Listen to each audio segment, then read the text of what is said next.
Good morning. It's so wonderful to see each and every one of you, dear guests from Fortra, from RBC, colleagues from Solid Minds, and friends.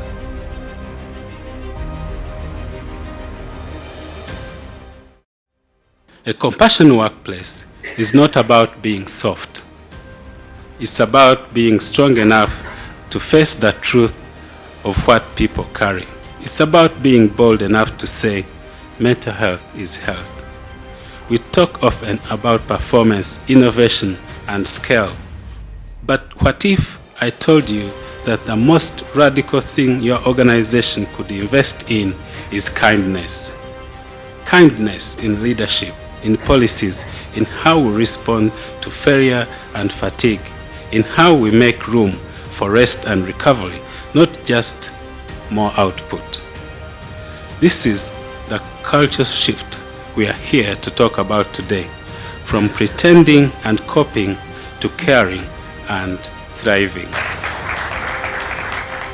The definition of mental health, as stated by the World Health Organization, is a definition that is very holistic and actually very positive as well.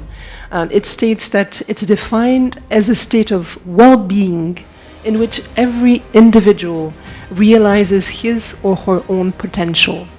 They can cope with the normal stresses of life, they can work productively and fruitfully, and they're able to make a contribution to their community. So it's not the absence of stress, actually it recognizes that there is stress, but there's also the aspect of there is stress and we're able to manage it. Stress is what we perceive as challenging or threatening. It's not about the amount of what we do. This is what we request for employer. Make sure your workplace is safe, and make sure also your instrument, your machinery is also safe. Ensure substances are used, and also provide health facility, and also provide training to build the capacity of your people. Treating mental health disorders actually reduce the number of days participants cannot work by 16%. So again, if we think about that, this is again a large percentage.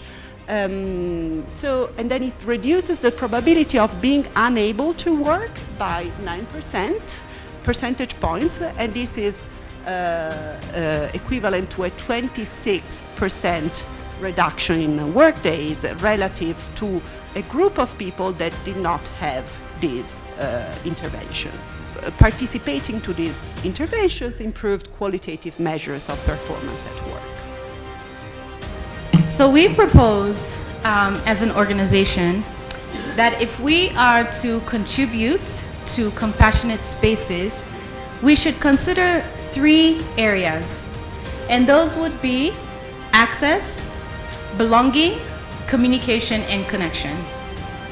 So with these 3 pillars, what we also propose is that we ought to understand and know where we stand with these 3 key components. And there's an evaluatory process then that needs to occur in order for us to really understand where we stand with these 3 components.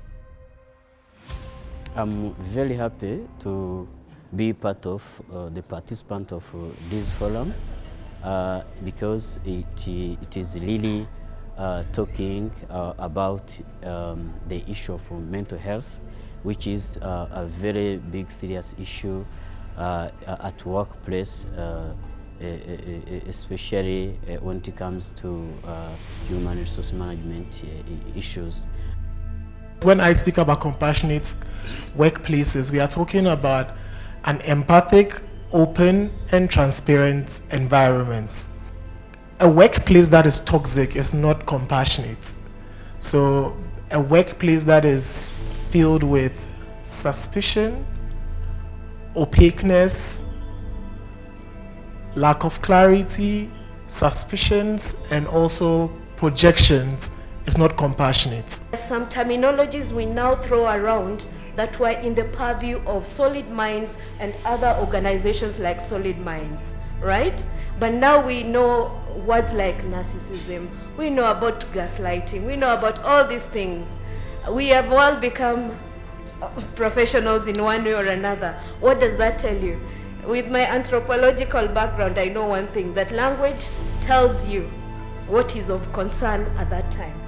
So the more you hear things that were within the purview of the specialists in your space, in your workspace, amongst the Gen Zs, amongst the millennials, amongst all these different categories, then you know it's important that you have that conversation now. It is an obligation for employers that workers should have mental health. But number two, we need to understand that mental health should be a culture where workers are not going to just to do it because they are enforced to do so, but they have to have that compassion to do it. Having workplaces that are mental health sensitive and responsive, it is a constitutional right. A healthy workplace doesn't wait for burnout to show up. It designs its systems to prevent harm, promote care, and respond with both empathy and accountability. I think that we're all on a journey towards improving mental health and a compassionate environment in the workplace. And I just think that the conversation has to be open, and we actually need more of these forums and workshops. And at Path to Success, we'd be so glad to have somebody on the team of Solid Minds to come and talk to us, to talk to our staff, to talk to our children about mental health, mental well-being in sport. I'd like to congratulate again Solid Mind and different partners for this conversation, and it's not the last. We are continuing to work in this domain, and I want to assure you that the Ministry of Health and RBC and MIFOTRA will always stand with you to work toward the vision that Rwanda has of having a healthier population and a healthier workforce. I want to leave you with a few questions, not as a challenge, but as an invitation. What kind of culture are you building? Is your team safe to be human at work, or just expected to perform? The organization that will truly thrive in the future are the ones brave enough to care today.